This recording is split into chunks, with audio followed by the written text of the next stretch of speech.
Hello friends, स्वागत है आप सभी का नारायण जनरल स्टडीज़ में। आइए हम लोग करते हैं एडुटेरिया बिहार दरोगा वॉल्यूम 2 के प्रैक्टिस सेट नंबर 6। इससे पहले और सभी प्रैक्टिस सेट अच्छे से कवर किया गया है। सबका प्लेलिस्ट बना हुआ है, आप लोग ज़रूर देखिए। जिन्होंने भी चैनल को सब्सक्राइब नहीं किए हैं, सब्सक्राइब ज़रूर कर लीजिए। चलिए करते हैं पहला क्वेश्चन। पहला क्वेश्चन है, मेघालय के पठार के संबंध में निम्नलिखित में कौन से कथन सत्य है। हमको देखना है जो मेघालय का पठार है उससे रिलेटेड कौन सा कथन सत्य है। तो पहला कथन देख लेते हैं क्या है। मेघालय का पठार प्रायद्वीपीय पठार का ही विस्तार है। ठीक है, बिल्कुल सही है। जो मेघालय का पठार है वह प्रायद्वीपीय पठार का ही विस्तार है, सही है। दूसरा है, मेघालय के पठार पर खनिज पदार्थों निक्षेप नहीं मिलते हैं। ये कथन गलत दिया हुआ है। दूसरा, मेघालय के पठार पर खनिज पदार्थ के निक्षेप मिलते हैं। जैसे खनिज पदार्थ में क्या सब कोयला मिलता है, लोहा मिलता है, चूना पत्थर मिलता है, यूरेनियम मिलता है, ये सब मिलता है। तो दूसरा कथन गलत है। तीसरा कथन देख लेते क्या है। मेघालय के पठार पर अवस्थित चेरापूंजी नग्न चट्टाने से ढका स्थल है और यहाँ वनस्पति लगभग नहीं के बराबर है। ये भी कथन सत्य है। तो इसका जो सही कथन है वह है 1 और 3। यह ऑप्शन नंबर सी इसका सही उत्तर है। चलिए अगला क्वेश्चन देख लेते हैं। अगला क्या है, निम्नलिखित में से कौन सी एक नदी कावेरी नदी की सहायक नदी नहीं है। हमको देखना है कावेरी की सहायक नदी नहीं है। हेमावती कावेरी की सहायक नदी है, अर्कावती सहायक नदी है, अमरावती ये सभी सहायक नदी है। ठीक है, और इंद्रावती जो है यह सहायक नदी नहीं है कावेरी का। कावेरी का सहायक नदी इंद्रावती नहीं है। तो पूछा जाएगा इंद्रावती किसकी सहायक नदी है, तो यह गोदावरी की सहायक नदी है। इंद्रावती जो है यह गोदावरी की सहायक नदी है। बाकी कावेरी का याद रखिएगा, हेमावती, अर्कावती, अमरावती, भवानी, काविनी, लोका पावनी, ये सब जो है कावेरी की सहायक नदी है। चलिए अगला देखते हैं तीसरा। तीसरा क्या है, भारत के उत्तर पश्चिम मैदान में पश्चिमी विक्षोभ से जाड़े में होने वाली वर्षा का मात्रा क्रमशः कम हो जाती है। तो कब कैसे क्रम होती है, तो पश्चिम से जब पूर्व की ओर आती है तो कम हो जाती है। तो इसका उत्तर हो जाएगा बी नंबर। ठीक है, अगला देख लेते हैं चौथा नंबर क्वेश्चन। चौथा नंबर क्वेश्चन क्या है, निम्नलिखित कथनों में कौन सा कथन सही है। हमको देखना है जो कथन दिया हुआ है इसमें कौन सा कथन सही है। हमको सही उत्तर चुनना है। सबसे पहले दिया है, हिमनद मिट्टी और हिमोर के जमाव को कड़ेवा कहा जाता है। बिल्कुल सही है। ठीक है, कड़ेवा है कहाँ पर, कड़ेवा वैली, यह जम्मू कश्मीर में है। तो जो हिमनद मिट्टी और हिमोर के जमाव को कड़ेवा कहा जाता है, बिल्कुल सही है। दूसरा है, उच्च क्षेत्रों में ग्रीष्मकालीन घास के मैदान को बुग्याल कहा जाता है। ये भी सही है। तीसरा देखते हैं क्या है, द्वार स्थलाकृतियाँ चाय बागानों के विकास के लिए जानी जाती है। ये भी सही है। जो द्वार स्थलाकृति है वह चाय बागान के विकास के लिए जानी जाती है। तो इसमें से तीनों कथन सत्य है। तो इसका आंसर हो जाएगा डी नंबर ऑप्शन। 1 2 3 तीनों कथन सही है। देखते हैं पांचवा नंबर क्वेश्चन। पांचवा नंबर क्वेश्चन क्या है, इनमें से कौन सा औद्योगिक क्षेत्र बंदरगाह सुविधाओं, सस्ते कुशल और अकुशल श्रम, सस्ती भूमि और पेट्रोलियम तापीय तथा नाभिकीय विद्युत स्टेशन की निकटता की उपलब्धता के कारण विकसित हुआ है। क्वेश्चन फिर से सुनिएगा, थोड़ा लंबा है, ध्यान से सुनिए। क्या है, इनमें से कौन सा औद्योगिक क्षेत्र बंदरगाह सुविधाओं, सस्ते कुशल और अकुशल श्रम, सस्ती भूमि और पेट्रोलियम तापीय तथा नाभिकीय विद्युत स्टेशन की निकटता की उपलब्धता के कारण विकसित हुआ है। तो यह है अहमदाबाद वडोदरा। ठीक है, तो इसका उत्तर हो जाएगा बी नंबर, अहमदाबाद वडोदरा औद्योगिक क्षेत्र। चलिए अगला देख लेते हैं। छठा नंबर क्वेश्चन क्या है, निम्नलिखित पहाड़ी जनजातियों को पश्चिम से पूर्व की ओर सही क्रम में व्यवस्थित कीजिए। मतलब हमको वेस्ट से ईस्ट के तरफ व्यवस्थित करना है, पश्चिम से पूरब की तरफ।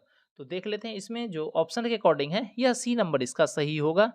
गारो, खासी, जयंतिया, फिर नागा। नागा कहाँ पर है, नागालैंड में। ठीक है, तो गारो, खासी, जयंतिया, फिर नागा, ये हो जाएगा सी नंबर इसका उत्तर। ठीक है, चलिए उसके बाद देख लेते हैं अगला क्वेश्चन, सातवां नंबर। सातवां नंबर क्वेश्चन क्या है, दिन और रात की अवधि से संबंधित निम्नलिखित कथनों में कौन सा सही है। तो दिन और रात की अवधि में जो संबंधित कथन है वो देख लेते हैं। भूमध्य रेखा के निकट अंतर, जो भूमध्य रेखा है उसके निकट अंतर न्यूनतम होता है और उससे दूर जाते हुए अंतर बढ़ जाता है। जो दिन और रात में अंतर होता है उसके टाइमिंग का, वह जो भूमध्य रेखा पर होता है यहाँ बहुत कम होता है। बाकी जैसे-जैसे भूमध्य रेखा से दूर पोल की तरफ या ध्रुव की तरफ जाते हैं तो बढ़ता जाता है। तो यही सही होगा ए नंबर इसका। चलिए देखते हैं 8वां नंबर क्वेश्चन। 8वां नंबर क्वेश्चन क्या है? निम्नलिखित में से कौन से देशों का समूह इज़राइल के साथ सीमा साझा करता है? जो इज़राइल के साथ बाउंड्री शेयर करता है, सीमा साझा करता है, वह देश है लेबनान, सीरिया, जॉर्डन और मिस्र। ये हो जाएगा ए नंबर इसका उत्तर। अगला देख लेते हैं 9वां नंबर क्वेश्चन। 9वां नंबर क्वेश्चन क्या है? सूची 1, सूची 2 को सुमेलित करना है। एक तरफ प्रायद्वीप दिया हुआ है, दूसरी तरफ भौगोलिक स्थिति दिया हुआ है। तो देख लेते हैं कौन सा प्रायद्वीप का भौगोलिक स्थिति क्या है। सबसे पहले दिया हुआ है आइबेरियन प्रायद्वीप। तो आइबेरियन प्रायद्वीप बिस्के की खाड़ी से रिलेटेड है, तो ए का 1 हो जाएगा। दूसरा दिया हुआ है क्या? बाल्कन प्रायद्वीपीय। तो बाल्कन प्रायद्वीप जो है यह काला सागर से जुड़ा हुआ है, तो ये हो जाएगा बी का 2। उसके बाद देख लेते हैं उसके बाद है कोला प्रायद्वीप। कोला प्रायद्वीप श्वेत सागर से रिलेटेड है, बिल्कुल सही है। तो ये हो जाएगा सी का 3। और उसके बाद फिर क्या है? कॉपयार्क। कॉपयार्क प्रायद्वीप जो है यह कारपेंटेरिया की खाड़ी है, बिल्कुल सही है। तो इसका हो जाएगा 4। 1, 2, 3, 4 यह देख लेते हैं कितने नंबर ऑप्शन में है। तो बी नंबर ऑप्शन में है, यही हमारा सही उत्तर हो जाएगा। चलिए अगला देख लेते हैं 10वां नंबर क्वेश्चन।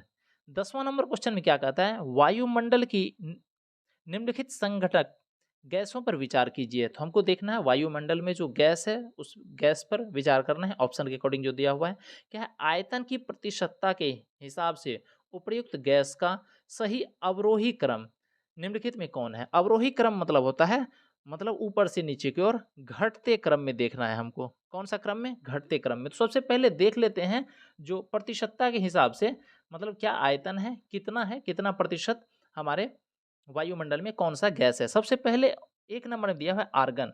आर्गन जो है वह कितना है? तो वह है 0.93%, ठीक है।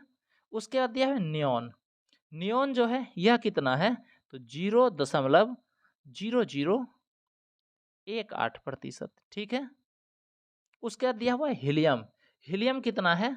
तो 0.0005%, इतना है हीलियम, ठीक है। उसके बाद कार्बन डाइऑक्साइड दिया हुआ है। तो कार्बन डाइऑक्साइड कितना है?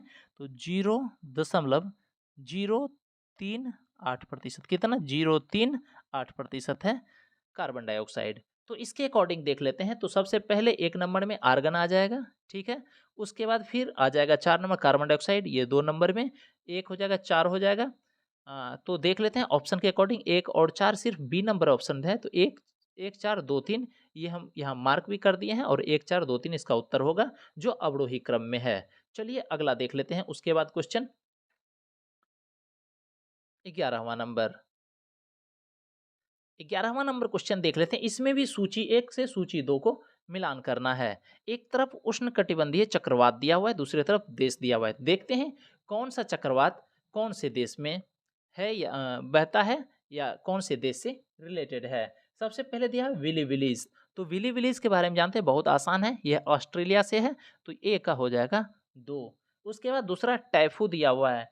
टाइफू जो है यह जापान से है, तो इसका हो जाएगा बी का 3। उसका दिया है बगुयो। तो बगुइयो जो है ये बगुइयो फिलीपींस से है, तो इसका हो जाएगा सी का 1। उसके बाद हरिकेन दिया हुआ है। हरिकेन यूएसए से है, तो इसका हो जाएगा डी का 4। तो 2, 3, 1, 4 यह देख लेते हैं कितने नंबर ऑप्शन में है। याद रखिएगा ये सब बार बार पूछा जाता है एग्जाम में। तो यह ऑप्शन नंबर डी में है, यही हमारा उत्तर हो जाएगा 2, 3, 1, 4। चलिए देखते हैं 12वां नंबर क्वेश्चन। इसमें भी हमको दिया हुआ है मिलान करने के लिए। एक तरफ देश दिया हुआ है, दूसरी तरफ राजधानी दिया हुआ है। देख लेते हैं कौन सा देश का क्या है राजधानी। तो सबसे पहले दिया लेबनान। लेबनान की राजधानी है बैरूत, बिल्कुल सही है। दूसरा है मॉरिशस, तो ए का 1 हो जाएगा। मॉरिशस की राजधानी है पोर्ट लुई, ये भी सही दिया हुआ है, तो ये हो जाएगा बी का 2। उसके बाद अर्जेंटीना। अर्जेंटीना का ब्यूनस आयर्स है, तो ये हो जाएगा सी का 3। उसके बाद फिर दिया जर्मनी। जर्मनी का कहाँ पर है? बर्लिन है, तो ये हो जाएगा डी का 4। 1, 2, 3, 4 ये देख लेते हैं कितने नंबर ऑप्शन में। तो ये ऑप्शन नंबर ए में है, यही हमारा सही उत्तर होगा। अगला देख लेते हैं 13वां नंबर क्वेश्चन। 13वां नंबर क्वेश्चन क्या है? निम्नलिखित प्रदूषकों पर विचार कीजिए। देख लेते हैं क्या क्या प्रदूषक है उसके बारे में देख लेते हैं। क्या है, उपर्युक्त में से कौन सा प्राथमिक प्रदूषक नहीं है? हमको देखना है कौन सा प्राथमिक प्रदूषक नहीं है। जो वाष्पशील कार्बनिक यौगिक है यह तो प्राथमिक प्रदूषक है। कार्बन डाइऑक्साइड ये भी प्राथमिक प्रदूषक है। उसका भूस्तरीय ओजोन यह अ, अ, प्राथमिक प्रदूषक नहीं है। उसके बाद अम्ल वर्षा ये भी प्राथमिक प्रदूषक नहीं है। तो उत्तर जो हो जाएगा 3 और 4, भूस्तरीय ओजोन और अम्ल वर्षा जो है यह प्राथमिक प्रदूषक नहीं है। तो इसका आंसर हो जाएगा बी नंबर 3 और 4। चलिए अगला देख लेते हैं क्वेश्चन 14वां नंबर। क्या है, निम्नलिखित पक्षियों में से कौन सा IUCN के लाल सूची के अनुसार, एक मिनट फिर से सुनिएगा, क्या है, निम्नलिखित में पक्षियों में से कौन सा IUCN की लाल सूची के अनुसार गंभीर रूप से संकटग्रस्त घोषित किया गया है? जो गंभीर रूप से संकटग्रस्त घोषित किया गया है वह इसमें है श्वेत उदर बगुला, बिल्कुल ये भी है। बंगाल फ्लोरिकन ये भी है जो कि लाल सूची के अनुसार गंभीर रूप से संकटग्रस्त घोषित किया गया है। स्पून बिल्ड सेंट पाइपर ये भी है। तो 1, 2 और 3 तीनों जो है लाल सूची के अंतर्गत IUCN के अनुसार गंभीर रूप से संकटग्रस्त घोषित किया गया है। तो इसका उत्तर हो जाएगा डी नंबर 1, 2 और 3। चलिए अगला देख लेते हैं 15वां नंबर क्वेश्चन। 15वां नंबर क्वेश्चन क्या है, अशोक का कांधार से प्राप्त अभिलेख निम्नलिखित में से किन लिपियों में लिखा गया था? तो अशोक का जो कांधार से प्राप्त हुआ है अभिलेख, उनमें जो लिपि है यूनानी और आर्माइक लिपि है। तो ठीक है, इसका उत्तर हो जाएगा डी नंबर। चलिए देख लेते हैं उसके बाद 16वां नंबर क्वेश्चन।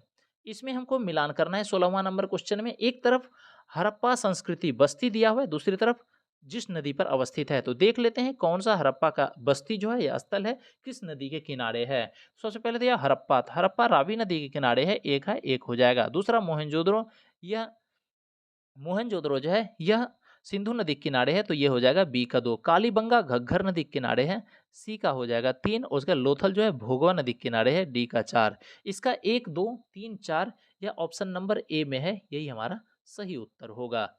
चलिए अगला देख लेते हैं 17वां नंबर। क्या है, गुर्जर प्रतिहार, राष्ट्रकूट एवं पाल वंश के शासकों के बीच चली लंबी लड़ाई की चर्चा प्रायः त्रिपक्षीय संघर्ष के रूप में की जाती है। सदियों तक चली इस लड़ाई का कारण क्या था? सबसे पहले तो नॉर्मल क्वेश्चन पूछा जाता है, जो त्रिपक्षीय संघर्ष हुआ उसमें कौन कौन से शासक थे या फिर कौन कौन त्रिपक्षीय संघर्ष में लड़ रहे थे। तो सबसे पहले याद रखिएगा गुर्जर प्रतिहार, राष्ट्रकूट और पाल वंश, ये तीनों जो है त्रिपक्षीय संघर्ष के रूप में लड़ रहे थे। अब पूछ रहा है जो इतने दिन तक जो ये आपस में लड़ाई किए, तो इसका कारण क्या था? तो इसका कारण था कन्नौज पर नियंत्रण के लिए, तो इसका बी नंबर उत्तर हो जाएगा। कन्नौज पर नियंत्रण के लिए ये तीनों आपस में लड़ रहे थे। अगला देख लेते हैं, निम्नलिखित कथनों पर विचार कीजिए। तो चलिए विचार करते हैं क्या क्या कथन कह रहा है। इसमें से हमको सत्य कथन देखना है। सबसे पहले दिया अलाउद्दीन खिलजी के समय सबसे ज्यादा मंगोल आक्रमण हुआ, बिल्कुल सही है। अलाउद्दीन खिलजी के समय सबसे ज्यादा मंगोल आक्रमण हुए। उसका दूसरा है अलाउद्दीन के सैनिक को एकता की जगह नगद वेतन देना तय किया गया था, बिल्कुल सही है। नगद वेतन देना सबसे पहले शुरू किया था अलाउद्दीन खिलजी ने। तो ये हो जाएगा 1 और 2 दोनों सत्य है, तो सी इसका उत्तर हो जाएगा। चलिए अगला क्वेश्चन देख लेते हैं 19वां नंबर। 19वां नंबर क्वेश्चन क्या है, शीत युद्ध मुख्य रूप से किन दो देशों के बीच था? तो शीत युद्ध जो है मुख्य रूप से अमेरिका और सोवियत संघ के बीच में था, तो बी इसका उत्तर हो जाएगा। संयुक्त राज्य अमेरिका और सोवियत संघ के मध्य में शीत युद्ध था। ठीक है, अगला देख लेते हैं 20वां नंबर क्वेश्चन। 20वां नंबर क्वेश्चन क्या है, चिन किलिच खां के संदर्भ में निम्नलिखित कथनों पर विचार कीजिए। तो देख लेते हैं चिन किलिच खां के संदर्भ में कौन सा कथन दिया हुआ है। तो इसमें कह रहा है जो गलत कथन है ये बताना है। क्या है, जो गलत कथन है वो हमको बताना है। सबसे पहले वह औरंगजेब का मशहूर सेनापति रह चुका था, बिल्कुल सही था। ठीक है, क्या है, चिन किलिच खां को निजाम उल मुल्क की पदवी दी गई थी, ये भी सही है। उसके बाद क्या है, चिन किलिच खां ने आसफ जाही वंश की नींव डाली, बिल्कुल सही है। पूछा जाएगा आसफ जाही वंश की नींव किसने डाली? तो चिन किलिच खां ने डाली थी। चौथा में दिया है, इसने एक विशाल सेना खड़ी की जिसमें हिंदुओं, मुसलमानों अथवा नागा सन्यासी भी थे। तो ये चिन किलिच खां ये ऐसा सेना, कोई ऐसा सेना खड़ी नहीं किया था। जो ऐसा सेना खड़ी किया था, विशाल सेना जिसमें हिंदू, मुसलमान और नागा सन्यासी था, यह अवध के शासक किए थे। कौन किए थे? अवध के शासक तैयार किए थे ऐसा। ठीक ना, ये याद रखिएगा, ये 4 नंबर ऑप्शन जो है यह असत्य है और गलत है, तो इसका बी हो जाएगा उत्तर केवल 4। ठीक है, चलिए अगला देख लेते हैं। उसके बाद 21वां नंबर क्वेश्चन। 21वां नंबर क्वेश्चन क्या है? निम्नलिखित में से कौन सा कथन बौद्ध संघ के संदर्भ में सही नहीं है? हमको देखना है जो कौन सा सही नहीं है, किसके? बौद्ध संघ के संदर्भ में। ठीक है, सबसे पहले देख लेते हैं। संघ के पुरुषों और स्त्रियों के रहने के लिए अलग अलग व्यवस्था थी, बिल्कुल सही है। दूसरा देख लेते हैं क्या है, सभी व्यक्ति संघ में प्रवेश ले सकते थे, ये भी सही है। उसके बाद क्या है, संघ में प्रवेश के लिए बच्चों को अपने माता पिता से अनुमति लेनी होती थी, ये भी सही है। उसका चौथा में दिया हुआ है, विवाहित स्त्रियों को संघ में प्रवेश के लिए माता पिता से अनुमति की आवश्यकता होती थी, ये गलत दिया हुआ है। माता पिता से नहीं, जो विवाहित स्त्री होती थी उनको अपने पति से, किससे? पति से, ठीक ना, इजाजत लेना होता था। किनसे लेना, इजाजत लेना होता था? पति से। एक मिनट, ठीक है, उनको अपने पति से, माता पिता से नहीं, पति से इजाजत लेना होता था। ठीक है, तो इसमें हमसे पूछ रहा था कौन सा कथन सही नहीं है, तो डी नंबर सही नहीं है, यही हमारा उत्तर हो जाएगा। चलिए अगला देख लेते हैं। 22वां नंबर क्या है, भारतीय ब्रह्म समाज के संस्थापक कौन थे? तो भारतीय ब्रह्म समाज के संस्थापक थे केशव चंद्र सेन, इसका सी उत्तर हो जाएगा। भारतीय ब्रह्म समाज के संस्थापक कौन थे? केशव चंद्र सेन। अगर सिर्फ पूछा जाएगा ब्रह्म समाज के संस्थापक तो राजा राम मोहन राय याद रखेगा। ब्रह्म समाज राजा राम मोहन राय, भारतीय ब्रह्म समाज केशव चंद्र सेन, आत्मीय सभा राजा राम मोहन राय, ये सब याद रखेगा। फिर देवेंद्र नाथ ठाकुर के बारे में पूछेगा, तत्वबोधनी सभा जो है देवेंद्र नाथ ठाकुर। कौन? तत्वबोधनी सभा देवेंद्र नाथ ठाकुर। दयानंद सरस्वती आर्य समाज, याद रखिएगा। ठीक है, चलिए अगला देख लेते हैं। 23वां नंबर क्वेश्चन क्या है, रॉयल इंडियन नेवी विद्रोह किस वर्ष हुआ? तो रॉयल इंडियन नेवी विद्रोह जो हुआ था यह फरवरी 1946 में हुआ था, सी इसका उत्तर हो जाएगा। अगला देख लेते हैं 24वां नंबर क्वेश्चन। 24वां नंबर क्वेश्चन क्या है, अखिल भारतीय कांग्रेस कमेटी द्वारा 8 अगस्त 1942 को बंबई में किस प्रस्ताव को पास किया गया था? तो अखिल भारतीय कांग्रेस कमेटी द्वारा 8 अगस्त 1942 को बंबई में जो प्रस्ताव को पास किया गया था यह था भारत छोड़ो का प्रस्ताव, डी नंबर इसका उत्तर हो जाएगा। चलिए अगला देख लेते हैं 25वां नंबर क्वेश्चन क्या है, 1927 ईस्वी में साइमन कमीशन के गठन का मुख्य उद्देश्य था? तो 1927 में साइमन कमीशन का जो गठन हुआ था इसका मुख्य उद्देश्य था जो संवैधानिक सुधार के प्रश्न पर विचार करना, तो इसका बी उत्तर हो जाएगा। संवैधानिक सुधार के प्रस्ताव के प्रश्न पर विचार करना था साइमन कमीशन के गठन का मुख्य उद्देश्य। अगला देख लेते हैं 26वां नंबर क्वेश्चन क्या, बंगाल विभाजन से संबंधित कथनों में कौन सा कथन असत्य है? हमको देखना है कौन सा कथन असत्य है बंगाल विभाजन के से संबंधित। सबसे पहले देख लेते हैं क्या, जुलाई 1905 ईस्वी में बंगाल विभाजन की घोषणा की गई, बिल्कुल सही है। दूसरा है बंगाल विभाजन के दिन पूरे बंगाल में शोक दिवस के रूप में मनाया गया, ये भी सही है। क्या है, गरम दल और नरम दल के नेताओं ने इस विभाजन के विरुद्ध पृथक पृथक आंदोलन चलाया, बिल्कुल गलत है। एक साथ आंदोलन चलाए थे, पृथक पृथक नहीं, वह एक साथ आंदोलन चलाए थे, तो ये कथन असत्य है, यही हमारा उत्तर हो जाएगा। डी नंबर में दिया है आंदोलन के दौरान स्वदेशी और बहिष्कार जैसे नए संघर्ष के तरीके अपनाए गए, बिल्कुल सही है। बाकी सी नंबर गलत दिया हुआ है, जो पृथक पृथक आंदोलन कर रहा है गरम दल और नरम दल नहीं, अलग अलग नहीं, साथ में इसके विरुद्ध आंदोलन चलाए थे गरम दल और नरम दल के नेता। चलिए अगला देख लेते हैं। उसके बाद 27वां नंबर क्वेश्चन क्या, निम्नलिखित कथनों पर विचार कीजिए। तो देखते हैं निम्नलिखित कथन क्या है। ठीक है, इसमें से दिखना है जो कथन सत्य है वही हमको देखना है। सबसे पहले दिया हुआ है भारत में पुलिस व्यवस्था का सृजन कॉर्नवालिस के द्वारा किया गया, तो बिल्कुल सही है। भारत में पुलिस व्यवस्था का सृजन लॉर्ड कॉर्नवालिस के द्वारा किया गया था, सही है। दूसरा है डलहौजी, लॉर्ड डलहौजी के समय भारत में थानों की व्यवस्था स्थापित की गई, नहीं, जब पुलिस की व्यवस्था ये की थी, तो याद रखिएगा पुलिस और थाना दोनों कॉर्नवालिस के द्वारा, डलहौजी नहीं होगा, इसमें भी क्या होगा, कॉर्नवालिस होगा। कॉर्नवालिस के समय भारत में थानों की व्यवस्था की गई, तो दूसरा कथन गलत है, हमको सत्य कथन देखना था, तो सिर्फ एक कथन सत्य है, ए ऑप्शन हो जाएगा। चलिए उसके बाद देख लेते हैं 28वां नंबर क्वेश्चन। 28वां नंबर क्वेश्चन क्या है, अलीगढ़ में जामिया मिलिया इस्लामिया जिसको राष्ट्रीय मुस्लिम विश्वविद्यालय कहा गया, ठीक है, उसके बाद बिहार विद्यापीठ, काशी विद्यापीठ और गुजरात विद्यापीठ की स्थापना किन जन आंदोलन में हुई थी? तो जो जन आंदोलन थी, असहयोग आंदोलन 1921-22 में, असहयोग आंदोलन 1921-22 में अलीगढ़ में जामिया मिलिया इस्लामिया और बिहार विद्यापीठ, काशी विद्यापीठ, गुजरात विद्यापीठ की स्थापना की गई थी। तो बी उत्तर हो जाएगा। चलिए अगला देखते हैं 29वां नंबर क्वेश्चन। 29वां नंबर क्वेश्चन क्या है? तीस्ता प्रहार अभ्यास 2025 का आयोजन भारतीय सेना द्वारा कहाँ किया गया? तो तीस्ता प्रहार अभ्यास 2025 का आयोजन भारतीय सेना द्वारा जो किया गया, पश्चिम बंगाल में किया गया। बी इसका उत्तर हो जाएगा। अगला देख लेते हैं क्वेश्चन क्या है? रेखा गुप्ता दिल्ली की नई मुख्यमंत्री बन गई। वे इस पद पर आसीन होने वाली कौन सी भी महिला मुख्यमंत्री बन गई? मतलब कितने नंबर की महिला मुख्यमंत्री बन गई थी? यह चौथे नंबर की महिला मुख्यमंत्री बनी है दिल्ली की रेखा गुप्ता। तो चौथा में सबसे पहले कौन थी? तो याद रखिएगा, पहले जो था सुषमा स्वराज, पहले सुषमा स्वराज, दूसरा शीला दीक्षित, तीसरा आतिशी मारलेना, तीसरी आतिशी मारलेना और चौथी जो है यह रेखा गुप्ता है। सी इसका उत्तर हो जाएगा। चलिए देखते हैं 31वां नंबर क्वेश्चन। क्या है? लौह अयस्क के उत्पादन में विश्व में प्रथम स्थान कौन सा देश है? तो लौह अयस्क के उत्पादन में विश्व में प्रथम स्थान जो है यह ऑस्ट्रेलिया का है। इसका बी उत्तर हो जाएगा। पूछा जाएगा दक्षिण अफ्रीका क्या चीज के लिए प्रथम स्थान? तो मैग्नीज, प्लेटिनम, इस सब के लिए दक्षिण अफ्रीका। अमेरिका कच्चा तेल के लिए जाना जाता है, ठीक है, प्रथम स्थान पे। चीन जो है कोयला, ग्रेफाइट, इस सब के लिए जाना जाता है। तो लौह अयस्क के उत्पादन में विश्व में प्रथम स्थान है ऑस्ट्रेलिया। बी याद रखिएगा। चलिए देखते हैं 32वां नंबर क्वेश्चन। क्या है? प्रत्येक वर्ष 5 जून को विश्व पर्यावरण दिवस मनाया जाता है। विश्व पर्यावरण दिवस 2025 का थीम क्या है? तो पर्यावरण दिवस 2025 का जो थीम है यह प्लास्टिक प्रदूषण को समाप्त करना है। बी इसका उत्तर हो जाएगा।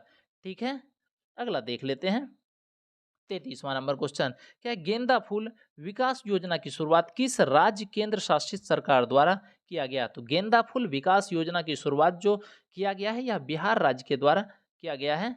ठीक है, सी इसका उत्तर हो जाएगा। चलिए अगला देख लेते हैं 34वां नंबर क्वेश्चन। क्या है? वित्तीय वर्ष 2025-26 के लिए विश्व बैंक के द्वारा भारत की जीडीपी वृद्धि का अनुमान कितना लगाया गया? तो वित्तीय वर्ष 2025-26 के लिए विश्व बैंक के द्वारा भारत की जीडीपी वृद्धि का जो अनुमान लगाया गया यह 6.3%। इसका उत्तर हो जाएगा सी नंबर।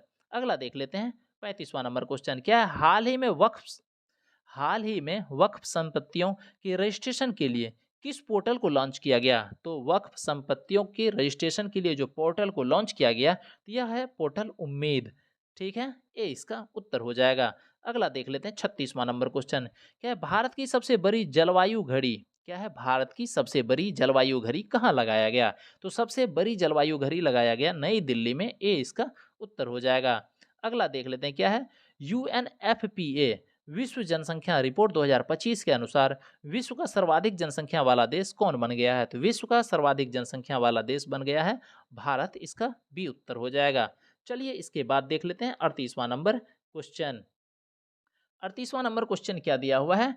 एयर इंडिया द्वारा संचालित लंदन जाने वाला बोइंग ड्रीम लाइनर विमान जो अहमदाबाद में दुर्घटनाग्रस्त हो गई, विमान का नाम क्या था? तो एयर इंडिया द्वारा संचालित लंदन जाने वाला बोइंग ड्रीम लाइनर विमान जो अहमदाबाद में दुर्घटनाग्रस्त हो गई, उस विमान का नाम था बोइंग 787-8। ये था ए नंबर इसका उत्तर। ठीक है, बोइंग 787-8।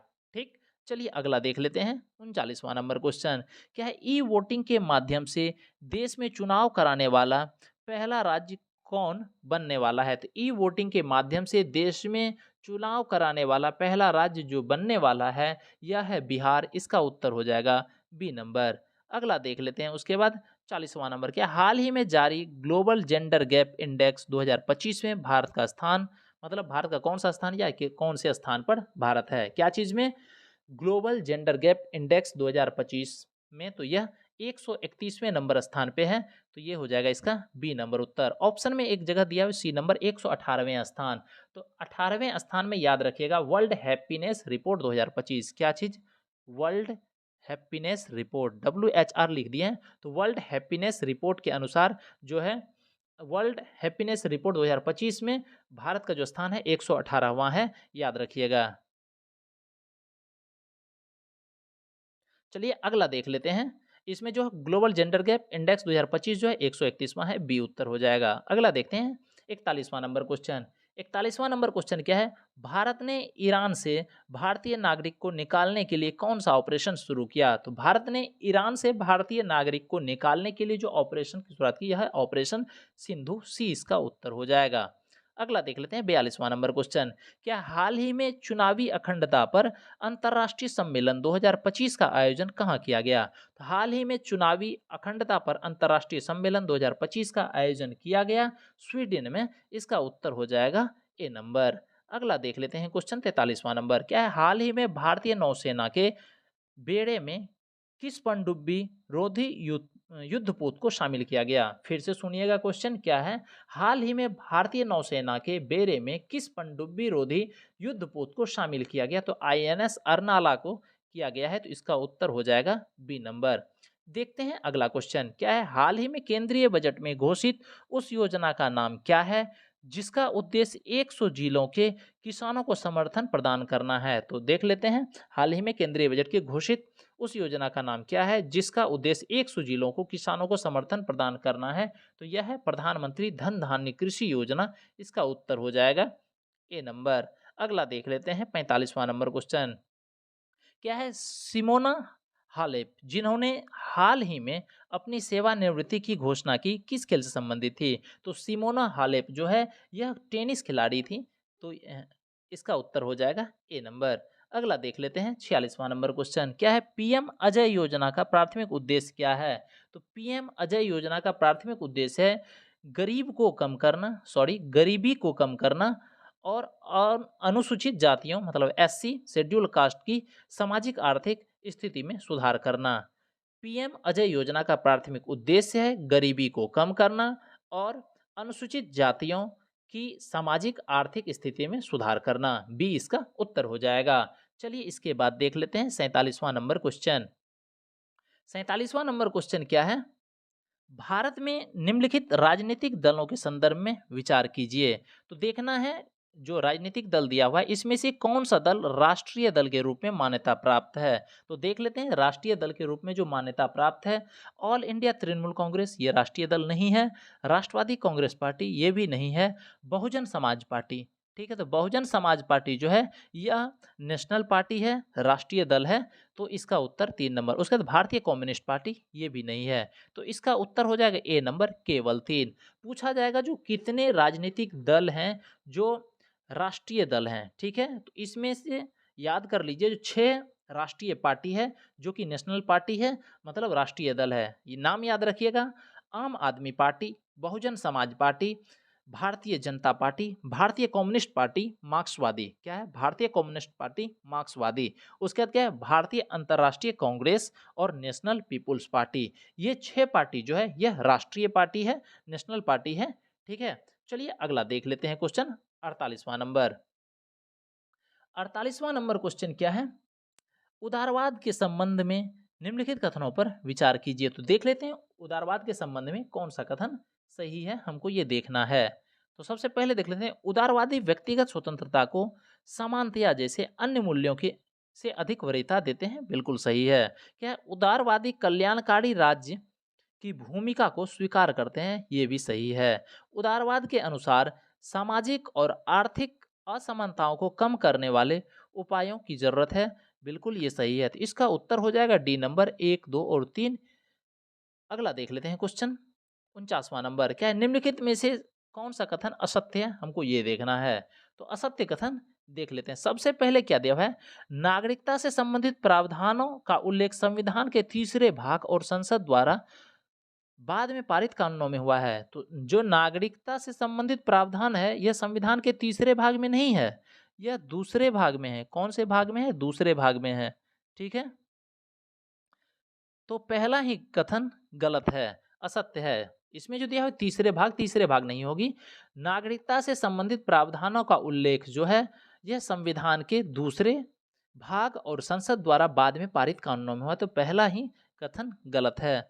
बाकी और सब कथन जो है वह सही है। तो सुन लीजिए सब कथन एक बार। क्या है भारत में जन्म, वंश, परंपरा, पंजीकरण या किसी भी भू क्षेत्र राज्य क्षेत्र में शामिल होने से नागरिकता हासिल की जा सकती है, बिल्कुल सही है। संविधान में धार्मिक और भाषाई अल्पसंख्यकों के अधिकारों को भी संरक्षित किया गया, बिल्कुल सही है।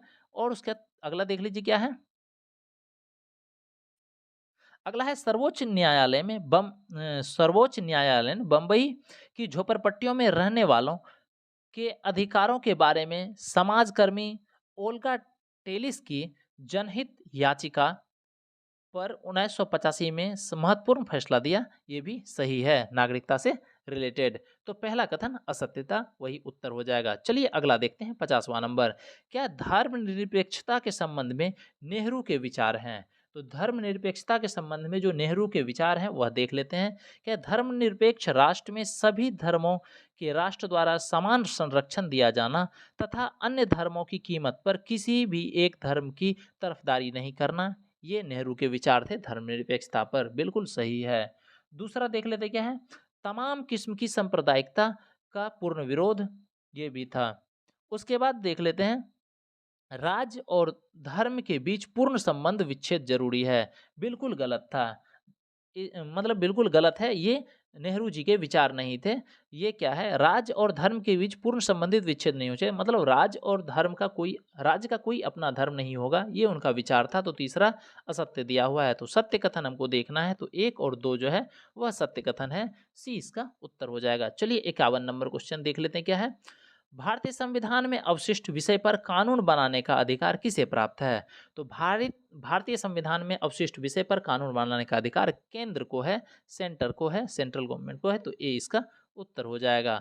चलिए अगला देख लेते हैं 52वां नंबर क्वेश्चन। क्या निम्नलिखित में कौन सा संशोधन शहरी स्थानीय निकाय या नागरिक से संबंधित है? तो शहरी स्थानीय निकाय या नगर पालिका से संबंधित है। तो नगर पालिका से संबंधित है 74वां संविधान संशोधन, इसका उत्तर हो जाएगा ए नंबर। 73वां संविधान संशोधन दिया हुआ है, यह पंचायत से रिलेटेड है। ठीक है, चलिए देखते हैं 53वां नंबर क्वेश्चन। 53वां नंबर क्वेश्चन क्या कह रहा है, निम्नलिखित कथनों पर विचार कीजिए। चलिए देखते हैं, विचार करते हैं और इसमें से देखना है कौन सा कथन सत्य है, वह हमको बताना है। सबसे पहले देख लेते हैं क्या है। संसद संविधान के किसी भी अंश या प्रावधान में संशोधन कर सकती है बशर्ते यह मूल ढांचे का उल्लंघन ना करता हो, बिल्कुल सही है। दूसरा क्या है, न्यायालय ने संविधान की मूल ढांचागत विशेषताओं का सिद्धांत केशवानंद भारती मुकदमे के अपने निर्णय में दिया था, बिल्कुल सही है। तो दोनों कथन सत्य है, तो इसका आंसर हो जाएगा सी नंबर। अगला देख लेते हैं क्वेश्चन 54वां नंबर। क्या संविधान की उद्देशिका में प्रयुक्त निम्नलिखित शब्दों का सही क्रम क्या है? तो संविधान की उद्देशिका में जो प्रयुक्त हुआ है इसमें से शब्द का सही क्रम देखना है, पहले कौन उसके बाद कौन फिर उसके बाद कौन। ठीक है, तो सबसे पहले प्रभुत्व संपन्न होगा। ठीक है, प्रभुत्व संपन्न, समाजवादी, उसके बाद पंथ निरपेक्ष, उसके बाद फिर हो जाएगा लोकतंत्रात्मक गणराज्य। 4 और 5 ये हो जाएगा। इस तरह से हो जाएगा हमारा उत्तर 5, 1, 2, 4, 3, ये ऑप्शन नंबर बी में है, यही हमारा उत्तर हो जाएगा। चलिए अगला देख लेते हैं 55वां नंबर क्वेश्चन। क्या संविधान सभा के गठन से संबंधित निम्नलिखित कथनों पर विचार कीजिए। तो संविधान सभा के गठन से संबंधित जो कथन है देख लेते हैं। सबसे पहले देख लेते हैं, 1934 में भारतीय राष्ट्रीय कांग्रेस ने संविधान सभा के गठन की मांग की, पहली बार अपनी अधिकृत नीति में शामिल किया, बिल्कुल सही है। दूसरा है, भारत में संविधान सभा की प्रथम बैठक दिसंबर 1946 में हुई, ये भी सही है। हमको देखना था असत्य कथन, तो कोई भी इसमें असत्य नहीं है, दोनों कथन सत्य है। डी इसका उत्तर हो जाएगा, ना तो 1 ना ही 2। चलिए देखते हैं 56वां नंबर क्वेश्चन। 56वां नंबर क्वेश्चन क्या है, अनुच्छेद 22 के अंतर्गत व्यक्तियों की गिरफ्तारी और निवारक निरोध कि संरक्षण के संबंध में निम्नलिखित में से कौन सा कथन सही नहीं है। क्वेश्चन फिर से सुनिए क्या है, अनुच्छेद 22 के अंतर्गत व्यक्तियों की गिरफ्तारी और निवारक निरोध के संरक्षण के संबंध में निम्नलिखित में से कौन सा कथन सही नहीं है। जो इसमें कथन सही नहीं है वह देख लेते हैं। सबसे पहले दिया हुआ है, गिरफ्तार किए गए व्यक्ति को गिरफ्तारी के कारणों से अवगत कराए बिना अभिरक्षा में निरुद्ध रखा जाएगा, बिल्कुल सही है। उसके बाद क्या है, किसी व्यक्ति को अपनी रुचि के वकील से परामर्श करने तथा प्रतिरक्षा प्राप्त करने का अधिकार से वंचित नहीं किया जाएगा, ये भी अनुच्छेद 22 के अंतर्गत है। उसके बाद देख लेते हैं सी नंबर में क्या है, गिरफ्तार किए गए तथा अभिरक्षा में निरुद्ध रखे गए प्रत्येक व्यक्ति को उसकी गिरफ्तारी के 24 घंटे के भीतर निकटतम मजिस्ट्रेट के समक्ष प्रस्तुत करना होगा, ये भी अनुच्छेद 22 के अंतर्गत है।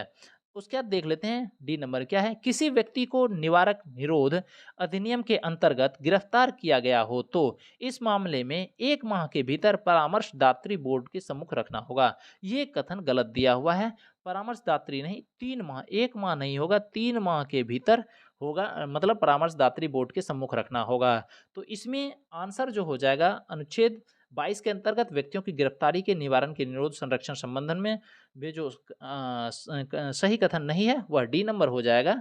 चलिए अगला देख लेते हैं 57वां नंबर क्वेश्चन। 57वां नंबर क्वेश्चन क्या है, वैज्ञानिक आधार पर भारतीय आय की गणना VKR राव द्वारा किस वर्ष किया गया। तो वैज्ञानिक आधार पर राष्ट्रीय आय की गणना VKR राव द्वारा जो किया गया यह 1931 में किया गया। इसका उत्तर हो जाएगा सी नंबर। चलिए इसके बाद देख लेते हैं 58 नंबर क्वेश्चन क्या है, सर्वाधिक तरल मुद्रा का रूप क्या है। तो सर्वाधिक तरल मुद्रा का रूप है M1। इसका उत्तर हो जाएगा ए नंबर। अगला देख लेते हैं क्या है, फ्रैंकफर्ट शेयर मुल्क सूचकांक किस देश के स्टॉक एक्सचेंज से संबंधित है। तो फ्रैंकफर्ट शेयर मूल्य सूचकांक जो है यह जर्मनी के स्टॉक एक्सचेंज से संबंधित है। इसका उत्तर हो जाएगा ए नंबर। अगला देख लेते हैं 60वां नंबर, क्या वर्ष 1955 में गठित करवे समिति क्या है, 1955 में गठित करवे समिति का संबंध निम्न में से किससे है। तो करवे समिति का संबंध जो है यह लघु उद्योग से है। इसका उत्तर हो जाएगा बी नंबर। अगला देख लेते हैं 61वां नंबर क्वेश्चन क्या है, भारत में सामाजिक बैंकिंग सेवा की शुरुआत किस वर्ष प्रारंभ की गई। तो भारत में सामाजिक बैंकिंग सेवा की शुरुआत जो प्रारंभ की गई 1969 ईस्वी में। इसका उत्तर हो जाएगा बी नंबर। अगला देख लेते हैं 62वां नंबर क्वेश्चन क्या है, चुनावी बॉन्ड योजना किस बजट में पेश की गई। तो चुनावी बॉन्ड योजना जो बजट में पेश किया गया था यह बजट है 2017-18। इसका उत्तर हो जाएगा ए नंबर। अगला देख लेते हैं क्या, निम्नलिखित में से कौन कौन प्रकाश संश्लेषण के लिए आवश्यक है। तो हमको देखना है जो प्रकाश संश्लेषण के लिए आवश्यक है। तो क्लोरोफिल आवश्यक है, बिल्कुल, सूर्य की प्रकाश बहुत आवश्यक है, कार्बन डाइऑक्साइड बहुत आवश्यक है, जल आवश्यक है। तो इसमें सभी जो है क्लोरोफिल, सूर्य का प्रकाश, कार्बन डाइऑक्साइड और जल, ये सभी प्रकाश संश्लेषण के लिए, फोटोसिंथेसिस के लिए जरूरी है। तो इसका उत्तर हो जाएगा डी नंबर 1, 2, 3 और 4। अगला देख लेते हैं 64वां नंबर।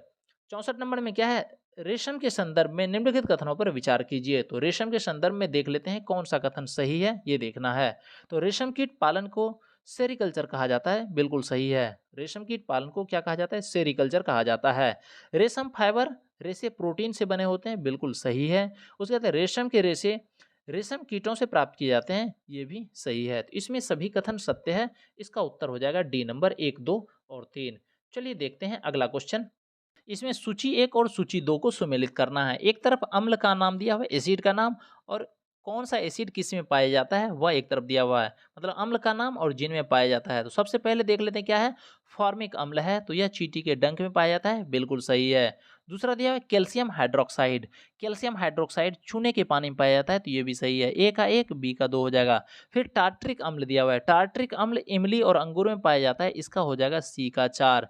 उसके बाद दिया है सोडियम हाइड्रोक्साइड, सोडियम हाइड्रोक्साइड पाया जाता है साबुन में, यह हो जाएगा इसका डी का 3। तो 1, 2, 4, 3 यह देख लेते हैं कितने नंबर ऑप्शन में है। तो ऑप्शन नंबर ए में है, यही हमारा उत्तर होगा। चलिए इसके बाद देख लेते हैं 66वां नंबर क्वेश्चन।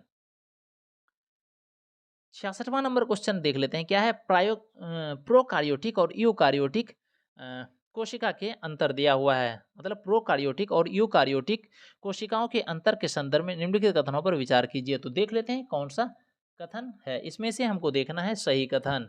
तो यूकार्योटिक और प्रोकार्योटिक में देख लेते हैं। सबसे पहला कथन जो दिया हुआ है, सामान्यतः प्रोकार्योटिक कोशिका आकार में बड़ी जबकि यूकार्योटिक कोशिका आकार में छोटी होती है। तो ये कथन गलत दिया हुआ है। जो प्रोकार्योटिक की कोशिका का आकार होता है वह छोटा होता है, प्रोकार्योटिक कोशिका का आकार जो है बड़ी नहीं होता है, छोटी होता है। तो हम इसका एरो नीचे की तरफ कर देते हैं यहाँ, ठीक है।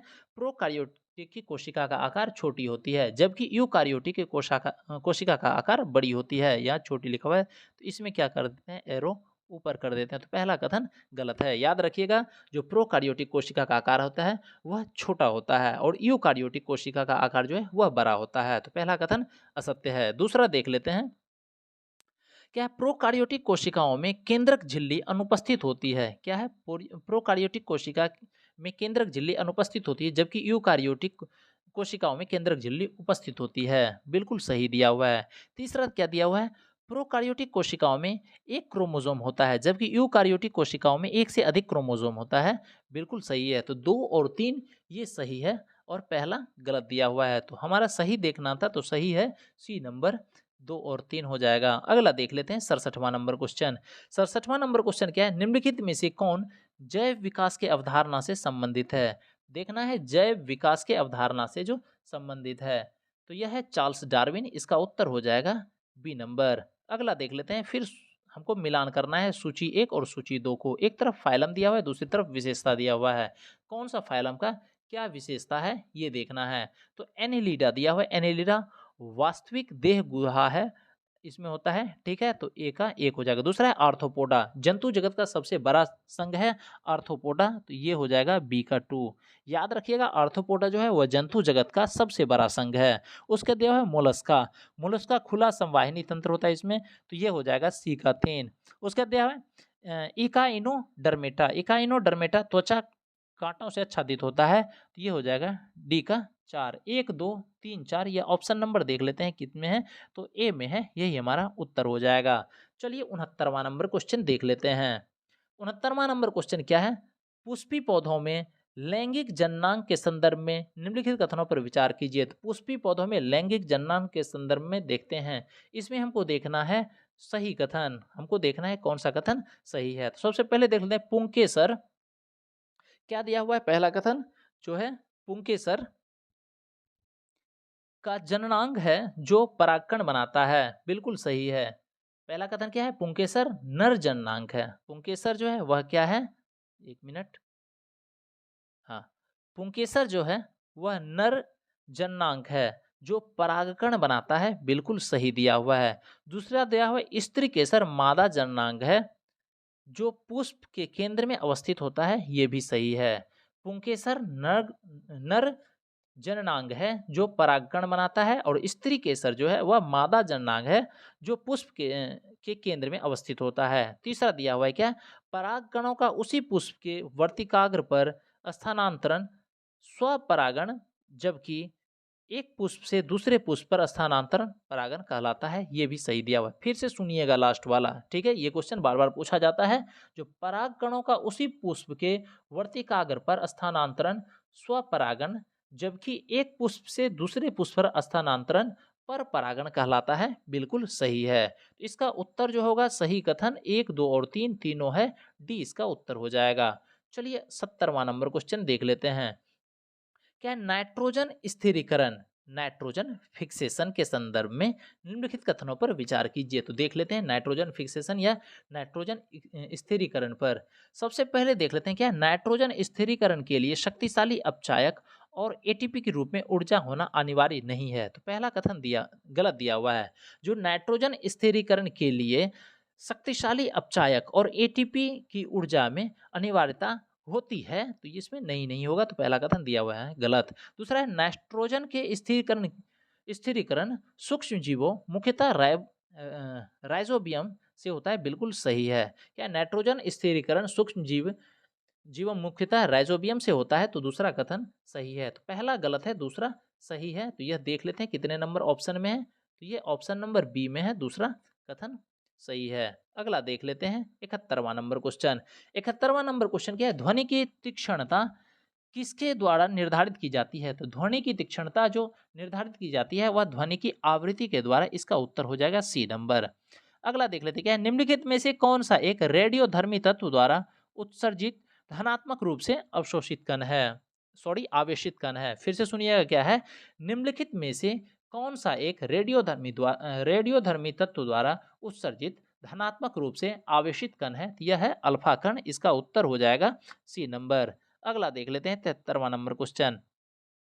73वां नंबर क्वेश्चन क्या है, यदि धरती की घूमने की गति मतलब घूर्णन गति बढ़ा दी जाए तो भूमध्य रेखा पर पिंड का वजन होगा। तो भूमध्य रेखा पर पिंड का वजन घट जाएगा, इसका उत्तर हो जाएगा बी नंबर।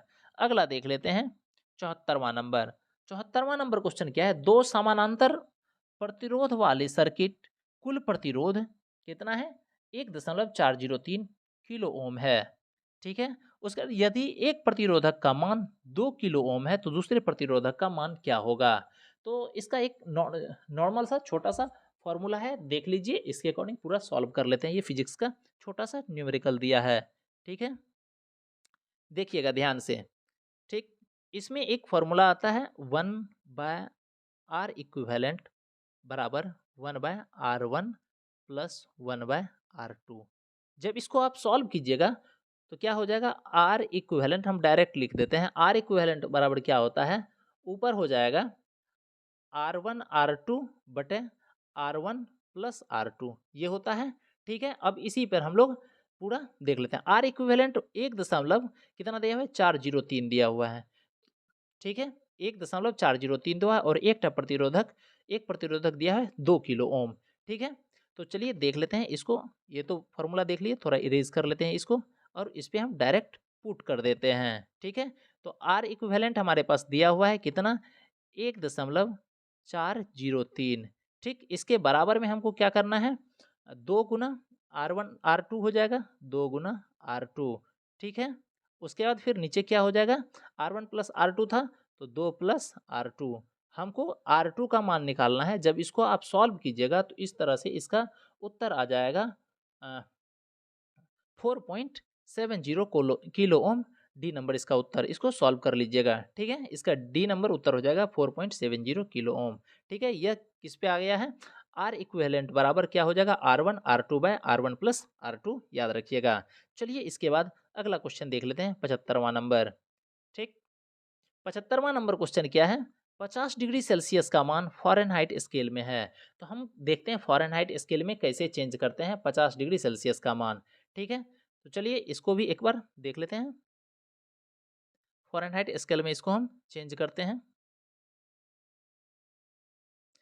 तो फ़ारेनहाइट स्केल में चेंज करने के लिए लिखते हैं सेल्सियस, फ़ारेनहाइट सेल्सियस है, इसको सॉरी 50 डिग्री सेल्सियस है, इसको फ़ारेनहाइट में चेंज करना है तो सेल्सियस माइनस 0 बटे कितना हो जाएगा 100, ठीक। इधर ये फ़ॉर्मूला याद रखिएगा, बहुत आसान है, इससे सॉल्व होता है। हो जाएगा F माइनस 32 F माइनस 32 बटे 180, ठीक है। इस पे पुट कर दीजिए तो पूरा आंसर हो जाएगा, ठीक है। चलिए इस पे हम पुट कर लेते हैं, ध्यान से देखिएगा। सेल्सियस कितना दिया हुआ है 50, ठीक है। घटा 0 करेंगे तो 50 ही रह जाएगा, नीचे 100 हो जाएगा। इधर क्या है, F घटा 32 बटे 180। अगर हम 180 को इस साइड करेंगे तो क्या हो जाएगा, 50 बटे 100 गुना 180, क्योंकि उस साइड डिवाइड में है। और इधर बराबर क्या आ जाएगा, इधर बराबर में आ जाएगा, फिर इरेज कर देते हैं, ध्यान से देखिएगा। बराबर हो जाएगा F घटा 32। अब इधर अगर हम घटाते हैं तो 50 दूना 100, फिर 2 से, ठीक है, 50 दूना 100, 2 से कितने बार में, 90 बार में कट जाएगा। और इधर ये 32 माइनस में है, इस साइड आएगा तो क्या हो जाएगा, 90 जोड़ 32 बड़ा हो जाएगा 122। तो 50 डिग्री सेल्सियस का फ़ारेनहाइट में मान कितना हो जाएगा, 122।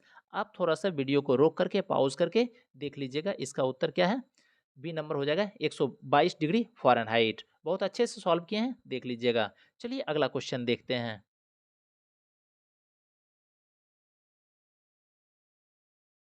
ठीक है। अगला क्या है, दृश्य स्पेक्ट्रम की तरंगदैर्घ्य की सीमा। तो देख लेते हैं दृश्य स्पेक्ट्रम की तरंगदैर्घ्य की सीमा कितना होता है। तो यह इसका सीमा होता है 3300 एंगस्ट्रॉम से 3900, इसका उत्तर हो जाएगा ए नंबर। अगला देख लेते हैं 77वां नंबर क्वेश्चन, क्या है? सोने के पुराने आभूषण में चमक लाने हेतु उन्हें पॉलिश किया जाता है। पॉलिश करने के बाद आभूषण का वजन पुराने आभूषण से क्या होता है, तो यह कम हो जाता है, ठीक है। अगला देख लेते हैं 78वां नंबर क्वेश्चन, क्या आदर्श ईंधन के बारे में असत्य कथन देखना है। तो देख लेते हैं आदर्श ईंधन के बारे में असत्य कथन। सबसे पहले है, यह सस्ता, आसानी से उपलब्ध तथा वहन योग्य होता है, बिल्कुल सही है। कहता है यह ऐसी गैसें या अवशेष नहीं छोड़ता, यह ऐसी गैसें गैसें या अवशेष नहीं छोड़ता है जो पर्यावरण को प्रदूषित करता है। मतलब ऐसा कोई भी गैस या अवशेष नहीं छोड़ता है जिससे पर्यावरण को प्रदूषित करता है आदर्श ईंधन। आदर्श ईंधन बिल्कुल सही है। क्या ये आसानी से जलने वाला तथा इसका ऊष्मीय मान उच्च होता है? ये भी सही दिया हुआ है। आदर्श आदर्श ईंधन से रिलेटेड हमको असत्य कथन देखना है, तो अगला देख लेते हैं डी नंबर में क्या है। इसका ऊष्मीय मान निम्न तथा ज्वलन ताप अत्यधिक होता है, ये गलत दिया हुआ है। ठीक है, जो आदर्श ईंधन होता है उसका ऊष्मीय मान जो होता है वह निम्न नहीं होता है, वह अधिक होता है, और जो ज्वलन ताप होता है वह निम्न होता है। ठीक है, तो अगला ये जो है डी नंबर ऑप्शन ये गलत दिया हुआ है, यही इसका उत्तर हो जाएगा। ठीक है, डी नंबर जो कथन असत्य दिया हुआ है। ठीक है, चलिए अगला देख लेते हैं। इसके बाद 79वां नंबर क्वेश्चन, ध्यान से सुनिएगा। 79वां नंबर क्वेश्चन थोड़ा सा क्वेश्चन बड़ा है लेकिन आंसर तो इसका छोटा है।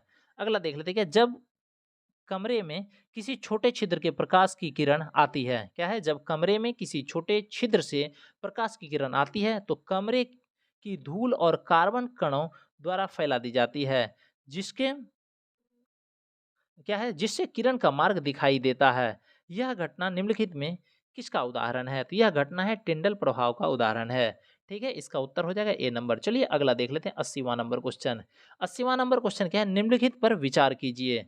देख लेते हैं, सबसे पहले दिया हुआ है क्या चीज है, क्या उपर्युक्त हार्मोन में कौन सा जंतुओं में लड़ने अथवा भाग भागने की परिस्थिति में शरीर के को स्थिति से निपटने के लिए तैयार करने के कार्य करता है? फिर से सुनिए, क्या है, उपर्युक्त हार्मोन, 3 हार्मोन दिया हुआ है, एड्रेनल दिया हुआ है, एस्ट्रोजन दिया हुआ है, टेस्टोस्टेरोन जो क्या है, टेस्टोस्टेरोन दिया हुआ है। ठीक है, तो देख लेते हैं इससे रिलेटेड क्या है। उपर्युक्त हार्मोन में से कौन सा जंतुओं में लड़ने अथवा भागने की परिस्थिति में शरीर को स्थिति से निपटने के लिए तैयार करने के कार्य करता है? तो यह है एड्रेनल, इसका उत्तर हो जाएगा 1 नंबर, इसका केवल 1। ठीक है, उसके बाद देख लेते हैं 81वां नंबर क्वेश्चन, क्या निम्नलिखित में से कौन सा विकल्प तरंग दैर्घ्य का बढ़ता हुआ क्रम प्रदर्शित करता है?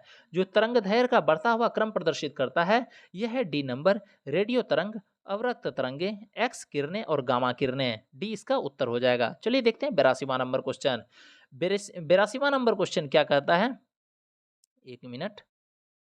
हाँ, 82वां नंबर क्वेश्चन कहता है एस्पिरिन के संदर्भ में कौन सा कथन सही नहीं है? तो देख लेते हैं एस्पिरिन के संदर्भ में कौन सा कथन सही नहीं थे। एस्पिरिन नारकोटिक पीड़ाहारी होता है, तो ये कथन गलत दिया हुआ है। एस्पिरिन नारकोटिक नहीं, एस्पिरिन नॉन नारकोटिक, क्या है, नॉन नारकोटिक होगा इसमें। एस्पिरिन नॉन नारकोटिक जो होता है पीड़ाहारी होता है, और एक होता है पैरासीटामोल। याद रखिएगा, क्या है, एस्पिरिन नॉन नारकोटिक, पैरासीटामोल पीड़ाहारी होता है, याद रखिएगा। तो पहला कथन गलत है। दूसरा है यह प्रभावी दर्द निवारक होता है, बिल्कुल सही है।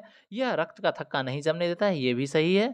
ठीक है, उसके बाद यह तांत्रिकीय सक्रिय औषध है, बिल्कुल सही है। पहला गलत है, एस्पिरिन नारकोटिक नहीं होगा, एस्पिरिन नॉन नारकोटिक पीड़ाहारी होता है, ये लिखिएगा।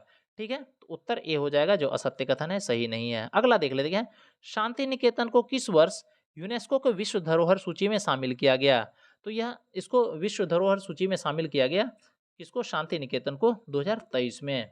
अगला देख लेते हैं 84वां नंबर क्वेश्चन, क्या है, पहाड़ का पर्यायवाची शब्द है? तो पहाड़ का पर्यायवाची शब्द होगा भूधर, इसका उत्तर हो जाएगा डी नंबर।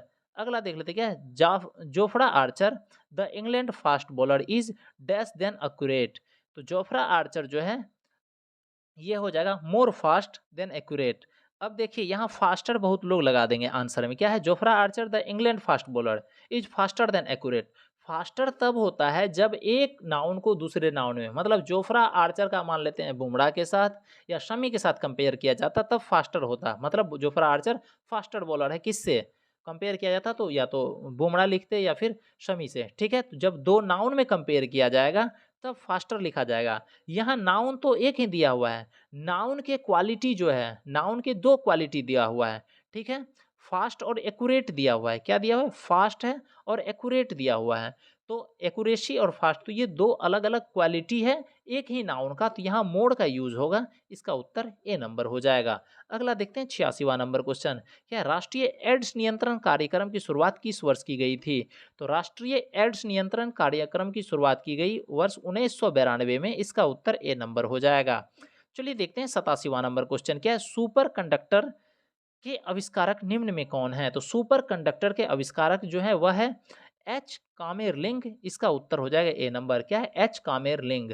88वां नंबर क्वेश्चन देख लेते हैं क्या है। हे राम तुम कहाँ हो, वाक्य में कौन सा कारक है? तो हे राम तुम कहाँ हो, तो यहाँ संबोधन किया जा रहा है, तो संबोधक कारक होगा, संबोधन कारक होगा, सी इसका उत्तर होगा। अगला देख लेते हैं 89वां नंबर क्वेश्चन। क्या formally put an end to a system, practice और institution, select the appropriate of the one word substitution. इसमें क्या कहता है? Formally put an end to system, मतलब कोई भी सिस्टम को एंड कर रहा है, खत्म कर रहा है, कोई इंस्टीट्यूशन को, तो एंड करना, खत्म करना कहलाता है एबोलिश। इसका उत्तर हो जाएगा डी नंबर। अगला देखते हैं 90वां नंबर क्वेश्चन। 90वां नंबर क्वेश्चन क्या है?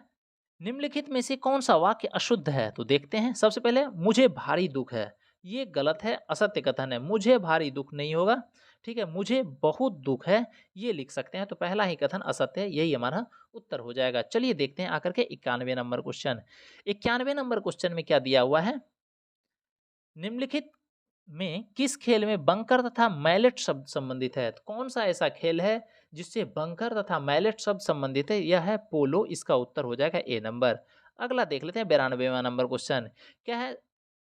आर्थिक सहयोग एवं विकास संगठन का मुख्यालय कहाँ पर है? तो आर्थिक सहयोग एवं विकास संगठन का मुख्यालय है पेरिस में। इसका उत्तर हो जाएगा ए नंबर। अगला देख लेते हैं 93 नंबर क्वेश्चन। क्या है? राष्ट्रीय ग्रामीण रोजगार गारंटी अधिनियम कब पारित हुआ? तो राष्ट्रीय ग्रामीण रोजगार गारंटी अधिनियम पारित हुआ था 5 सितंबर 2005 को। इसका उत्तर हो जाएगा बी नंबर। अगला देखते हैं 94 नंबर क्वेश्चन। क्या है?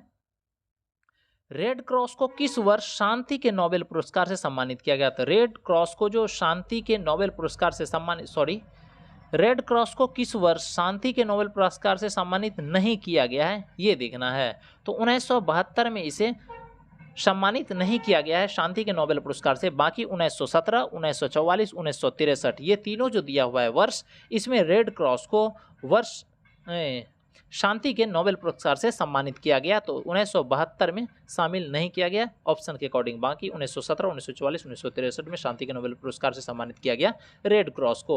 इसके बाद चलिए आते हैं 95 नंबर क्वेश्चन। 95 नंबर क्वेश्चन में रीजनिंग दिया हुआ है। रीजनिंग दिया हुआ है क्या है? पास हुए छात्रों में अजय शीर्ष से 16वें स्थान पर है, ठीक है। यह अजय जो है ऊपर से 16वें स्थान पे है, ठीक है, और नीचे से 29वें स्थान पे है। अजय यहाँ पर है, ठीक है। ये नीचे से कितने स्थान पर है? एक मिनट,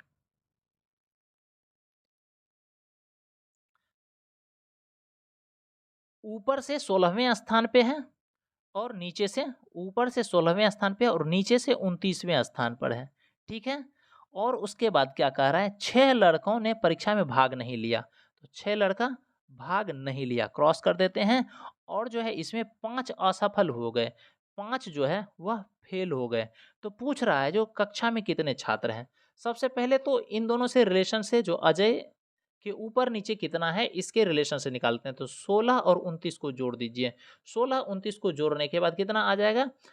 29 10 39 45, इसमें से एक माइनस कर दिए, क्योंकि यहाँ से यहाँ मान लीजिए इस जगह पर 16वां है और यही 16 से नीचे कितना हो जाएगा? 28 हो जाएगा। तो ये दोनों को जब जोड़ेंगे तो कितना आ जाएगा? इस दोनों को जोड़ने के बाद आ जाएगा 44, ठीक है। 16 16 जर 29 घटा 1 44, तो 44 है। और 6 छात्र जो है वह परीक्षा में भाग नहीं लिए और 5 फेल हो गए। तो टोटल कितने छात्र परीक्षा में भाग लिए? तो 44 से 50 5 55 छात्र परीक्षा में भाग लिए हैं। तो इसका उत्तर हो जाएगा डी नंबर, ठीक है। क्वेश्चन को ध्यान से देख लीजिएगा, ठीक है। स्पेस कम होने की वजह से थोड़ा साइड कर दिया जाता है। चलिए अगला देखते हैं 96 नंबर क्वेश्चन। इसको इरेज कर लेते हैं। चलिए अगला क्वेश्चन देख लेते हैं। अगला है ए बी सी एक काम को क्रमशः 10 15 और 20 दिन में करता है, ठीक है। और उन्होंने उस काम को एक साथ मिलकर पूरा किया और मजदूरी के रूप में 2600 प्राप्त किए। तो सी की मजदूरी, टोटल मजदूरी दिया हुआ है 2600। अब हम देख लेते हैं इसको सॉल्व करके। बहुत आसान क्वेश्चन है, ठीक है, देखिएगा बड़ा ध्यान से। सबसे पहले दिया हुआ है ए कितने दिन में करता है, ये देख लीजिए।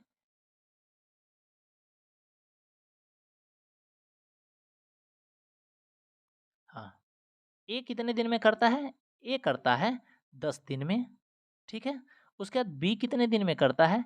बी करता है 15 दिन में। और सी कितने दिन में करता है? सी करता है 20 दिन में। जब इस तरह का दिया हुआ रहे तो ए बी सी का जो दिन जितने दिन में पूरा काम करता है उसका लॉसो ले लिया कीजिए। तो लॉसो निकालने के लिए क्या करते हैं, जो बड़ा संख्या है जैसे 20 है उसके पहरा को बोलते हैं टेबल बोलते हैं। जो नंबर कट जाता है जैसे 20 एका 20 नहीं कट रहा है तीनों से, 20 दूना 40 नहीं कट रहा है, 20 या 60, 60 जो है वह तीनों से कट रहा है। तो ये जो आएगा 60 ये क्या हो जाएगा, यह कार्य हो जाएगा जो यूनिट में, मतलब टोटल 60 काम है जिसको 10 दिन में ए करता है, 15 दिन में बी करता है और 20 दिन में सी करता है।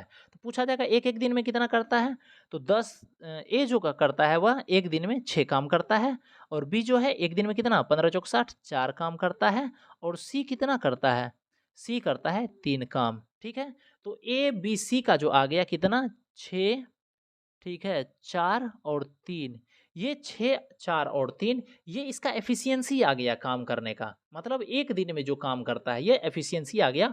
और इसी एफिशिएंसी के अकॉर्डिंग क्या करते हैं, हम उसका पैसा को बांट देते हैं, मतलब मजदूरी को बांट देते हैं।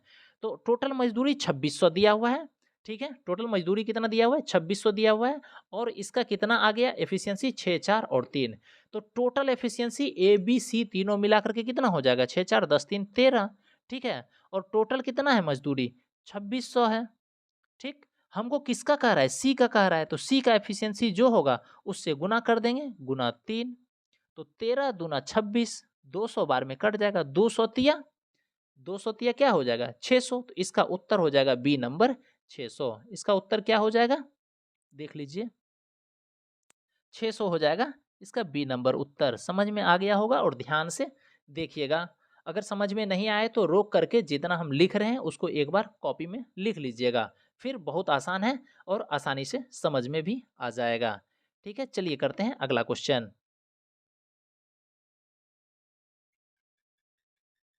अगला क्वेश्चन देख लेते हैं मैथ्स का क्या दिया हुआ है। यह दिया हुआ है 13 का स्क्वायर जोड़ 13 का स्क्वायर घटा 8 का स्क्वायर ब्रैकेट में दिया हुआ है, उसका गुना 5 जोड़ 3 दिया हुआ है।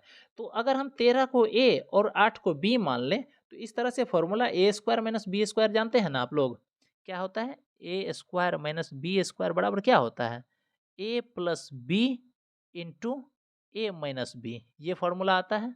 ठीक है, बहुत आसान है। तो यहाँ दिया हुआ है 13 स्क्वायर 8 स्क्वायर, हम एक को ए एक को बी मान लिए मने मन, तो एक तरफ क्या करेंगे ए प्लस बी कर लेंगे, तो 13 8 कितना हो जाएगा 21 हो जाएगा, और एक तरफ माइनस कर देंगे।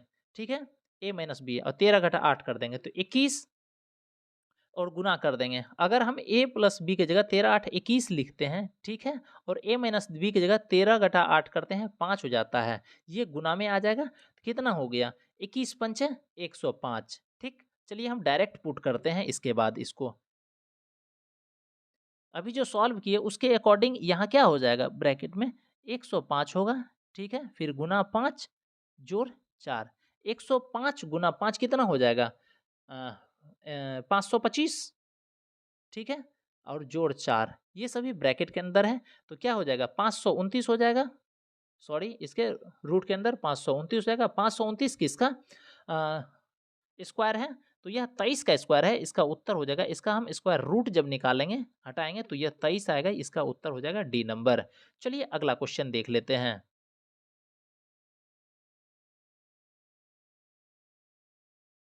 अगला 98 नंबर में दिया हुआ है क्वेश्चन जो है यह डायरेक्शन से रिलेटेड रीजनिंग है। तो क्या कहता है इसमें देख लेते हैं, डायरेक्शन से रिलेटेड रीजनिंग है, बहुत आसान है, थोड़ा क्लीन कर लेते हैं, ध्यान से सुनिएगा। ठीक, क्या कहते हैं राजू दक्षिण की ओर 70 मीटर चलता है, मान लेते हैं इस जगह से वह दक्षिण की ओर चलता है 70 मीटर, लिख लिए 70 मीटर चला दक्षिण की ओर। ठीक, उसके बाद क्या कहता है वह बाईं मुड़ जाता है, जब दक्षिण की ओर चलता है तो वह क्या बाईं मुड़ जाता है, तो वह बाईं की तरफ मुड़ेगा, ऐसे मुड़ गया बाईं। ठीक है, और फिर कहता है कितना चलता है 80 मीटर चलता है, बाईं मुड़ करके वह 80 मीटर चलता है। ठीक, इसके बाद देख लेते हैं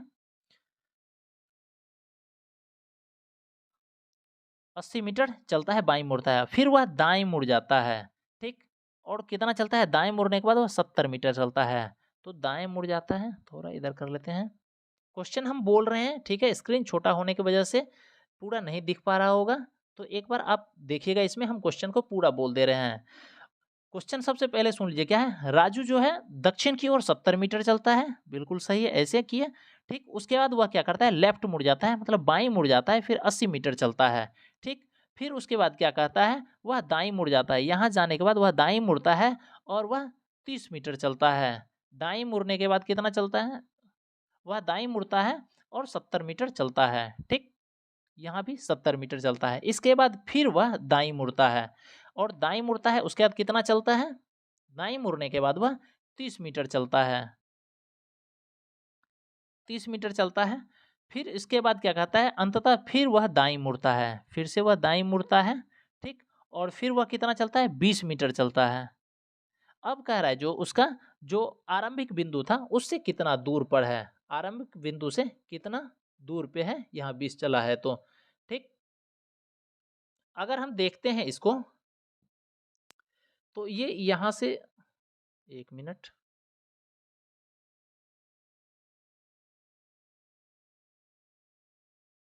हाँ, ये यहाँ तक पहुँचा है। ठीक, तो इधर हम डॉट से कर देते हैं, यहाँ से इधर अगर ये 30 है, ठीक है, तो इधर 30 है, तो इधर बचा होगा कितना, थोड़ा डायग्राम में इधर उधर हो गया है, तो ये इधर बचा है कितना, 50 बचा है। ठीक है, तो इधर हम डॉट से इधर 50 लिख देते हैं, ये इधर 50 बचा है। ठीक, उसके बाद क्या कहता है, ये यहाँ से यहाँ तक 20 अगर चला है तो इधर फिर कितना बचा है इसका, इधर कितना बचा है, इधर भी 50 बचा है। तो ऊपर 70 है, इधर 50 है, तो यहाँ से यहाँ तक का पूरा दूरी कितना हो गया, 120 हो गया। ठीक, और यहाँ से यहाँ तक इसका दूरी कितना हो गया, 50 हो गया। हमको इसका इस तरह से निकालना है, तो ये एक क्या बन गया, राइट एंगल ट्रायंगल बन गया, जिसमें हमको दूरी पूछेगा तो यहाँ हमको ये वाला दूरी निकालना है। ठीक है, जो इसका ये है, तो 120 का स्क्वायर कितना हो जाएगा, 144 पे 2 जीरो। ठीक है, और इसमें पचे 25, 2500 इसमें जोड़ देंगे। ठीक, क्या हो जाएगा, 169 पे डबल जीरो हो जाएगा, इसको जोड़ेंगे तो 16900। तो यह 130 का स्क्वायर हो जाएगा, तो यह कहेगा 130 मीटर। और यहाँ से हम देख लेते हैं, यहाँ से हम देख लेते हैं किधर है ये इधर पूरब है, ईस्ट, और इधर दक्षिण, तो दक्षिण पूरब 130 मीटर पूर्व पर है, इसका उत्तर हो जाएगा डी नंबर। चलिए अगला क्वेश्चन देख लेते हैं। अगला 99 नंबर क्वेश्चन में हमको देखते हैं, श्रृंखला दिया हुआ है, इसका मान जो क्वेश्चन मार्क दिया हुआ है वहां पर देखना है क्या होगा। ठीक, एक मिनट,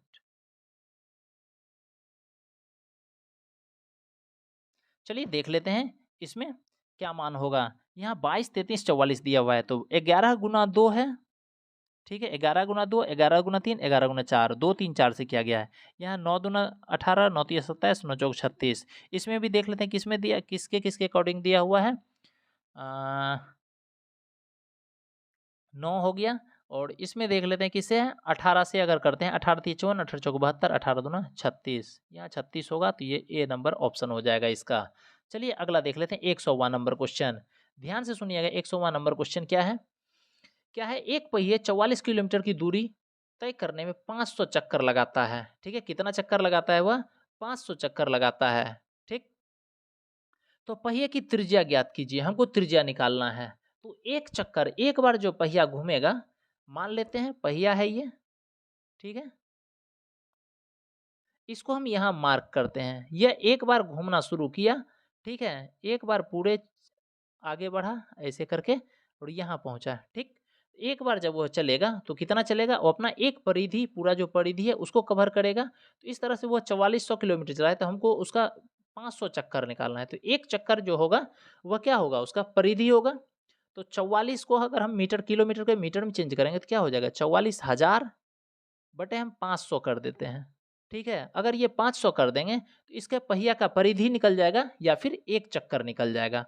कटाए, यह 88 बार में कट रहा है, कितने बार में, 88 बार में कट रहा है। ठीक है, ये 88 बार में कट रहा है, तो 88 जो है मीटर इसका परिधि हो गया। 88 मीटर क्या होगा, परिधि हो गया। हम इसका परिधि निकाले हैं, एक चक्कर या परिधि। एक चक्कर निकालने के लिए 500 से डिवाइड किए, 44,000 में, 44 किलोमीटर है, 44,000 मीटर में किए, अब 88 मीटर हो गया। मीटर में इसलिए चेंज किए क्योंकि मेरा आंसर जो है सब मीटर में दिया हुआ है। अब इसमें दे दिया है क्या, जो इसका परिधि आ गया या एक चक्कर 88 मीटर। तो परिधि का फॉर्मूला क्या होता है 2πr। इसके बराबर क्या हो गया 88 हो गया। तो इसको हम कटा देते हैं 2 से, कितने बार में कटेगा 44 बार में। और पाई का मान कितना होता है 22/7 होता है, तो हम पाई से इधर कर दिए बटे 22 ऊपर में गुना 7। 22 दूना क्या हो गया 44, 7 दूना 14 जो है इसका 14 कितना हो गया इसके त्रिज्या हो गया। ठीक है, आज के लिए इतना ही, और इस तरह के वीडियो के लिए चैनल को सब्सक्राइब कीजिए। धन्यवाद।